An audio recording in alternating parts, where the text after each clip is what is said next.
Good morning, traders, and welcome to Phoenix Blues Morning Update on the 28th of April 2016. I hope you're all well on this fine, sunny London morning. First things first, as always, what we're going to do is we're just going to have a quick look through the charts. But prior to doing that, I'm just going to have a quick look at the announcements. Now, we've had some very key announcements, starting off with the official cash rate from New Zealand. Now, what's happened, the Reserve Bank of New Zealand have kept its benchmark interest rate pretty much unchanged. It's still sitting at 2.25%, but they have said that there may be further easing if it's needed. And it comes down to inflation. The other big one overnight was from the yen. Now, this has really hit a lot of expectations of what people were thinking. Now, I'm going to show you what's happened to the Asian markets just afterwards, just in a moment. But there is not going to be any further monetary stimulus from the BOJ, so we're not going to expect any kind of tightening, any kind of movement from the Bank of Japan, and we literally have prices slipping. And they are falling, in fact, and I'm going to show you that. I'm going to show you that in a chart just in a moment. So we've got a plethora of different announcements coming through today. We've got some very, very big news. You know, we just haven't spoken about the New Zealand. The Reserve Bank of New Zealand and the BOJ, but just having a look at the USD and some of the announcements coming out. At 1:30, obviously, it's a very big announcement. But let's not forget what's happened yesterday. FOMC statement, there we go, last night, and the Federal Reserve have basically left interest rates unchanged, so no hike as of yet. Obviously, that's had a tumble. That's a knock-on effect or a tumbleweed effect. It didn't really change. It didn't really change the dollar index too much, but it did push up the equities. So stocks and shares did have a brief rally. But that being said, having a look at the charts, what we saw is we actually saw a certain amount of dollar strength come into the market a little later in the session. So that's had a knock-on effect, and I want to see what's really going to happen from these claims a little later on. Based on what we've seen so far, probably won't see too much because it looks as if the U.S. economy is seeing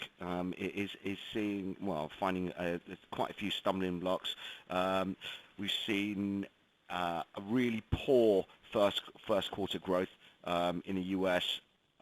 Very, very low weak consumer spending, and in all honesty, trade in general out in the US hasn't been too great. So the data is not helping the USD or the greenback. In fact, let's just move straight onto our charts. First things first, just having a quick look at the yen. This is the yen on the daily time frame. Just get rid of that. As we can see, the yen is floating at 108.33 there circa.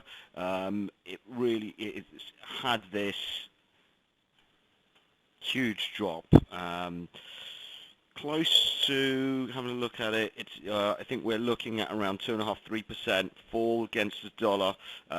Huge drop, and it's been a long time. If we just flick over to the weekly chart, we can see that price action is pretty much in and around that same level of support and resistance, which it was and has tested previously in the last few weeks. But most importantly, has come back to that same price actions come back to that same level in and around that 108 level, which it had tested back in September. So it's been quite some time since it's been down here again, and it has tested this. Obviously, for many of us, we have been looking at positions on the yen, been taken out and then put back in again. We can see it's broken down through that 110 mark, which was quite a big number for many traders globally, and retreating. And it's definitely made its own case against the euro as well. Just having a look and just moving over to the euro euro yen here. Just flicking over to a trade there, and we can see the damage it's done against the euro. It's probably one of its largest drops for quite some time. We could probably see that here on this monthly time frame here. Considering it's done that in a day, that looks like it's been a few years since it's done that. So definitely the yen is picking up pace.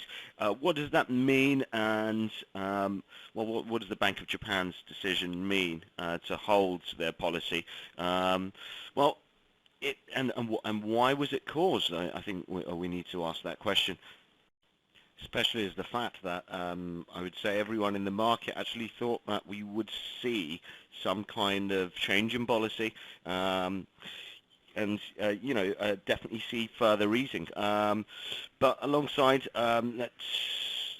something we need to talk about is the Bank of Japan also, cutting its inflation target or pushing it back. It really has made an effect onto the market. We've seen a number of different moves because of it. We've actually seen the USD, as we were saying, and we're just having a look at the Kiwi right now, which is making solid ground right now, unlike yesterday. But it's floating at 6.948 circa.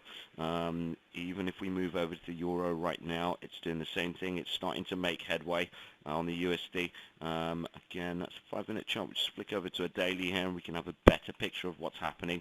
Euro floating at 1.1342. And if we just have a quick look at cable as well, cable is also doing the same thing, pushing at 1.4594. So definitely making moves against the greenback. Has this BOJ statement, the BOJ statement, I stand corrected, has had a knock-on effect onto the markets. And most importantly, the foreign exchange markets, and it really has rallied quite a few currencies pushed them into moves, and investors are looking at them, and especially looking at from yesterday's announcement from the Fed. We saw movements into slightly riskier assets after the BOJ statement. That's come off. And we've pushed into buying into the greenback again, which is quite something. So that really shows what the market's been like over the last 2 weeks. Seen a lot of uncertainty, a lot of sentiment changing on a daily basis, if not a daily basis, a 4-hourly basis. Quite hard to trade, quite hard to pinpoint exactly what you want to do and how you want to do it. We've done our very best. We have hit good profits on the New Zealand dollar, as well as a few more for those people that do follow our trades. And I think what we should wrap up on is just having a quick look at the indexes. Now, the gains that were made off the Asian market session earlier on were wiped away, and that realistically off that pullback in the Asian market session. Just going to move over to the FTSE here. That's had a knock-on effect, and right now our blue chip index here in the UK is floating at 6241.2.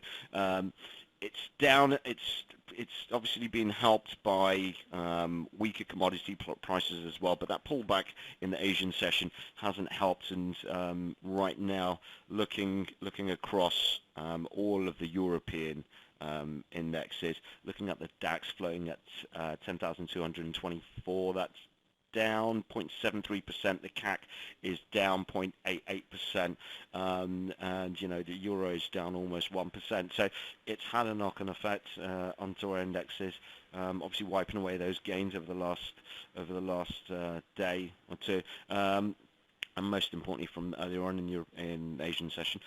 But word of warning to all of those novices out there, please trade with a little caution. There is a lot happening in the marketplace, and what I would say is look for a little more clarity in your trades and confirmation of direction. Maybe it's best for you to sit on the sidelines for those people that aren't as experienced, but stay and keep in the loop and keep watching updates, and we'll do our very best to keep you in the know. Until next time, bye-bye.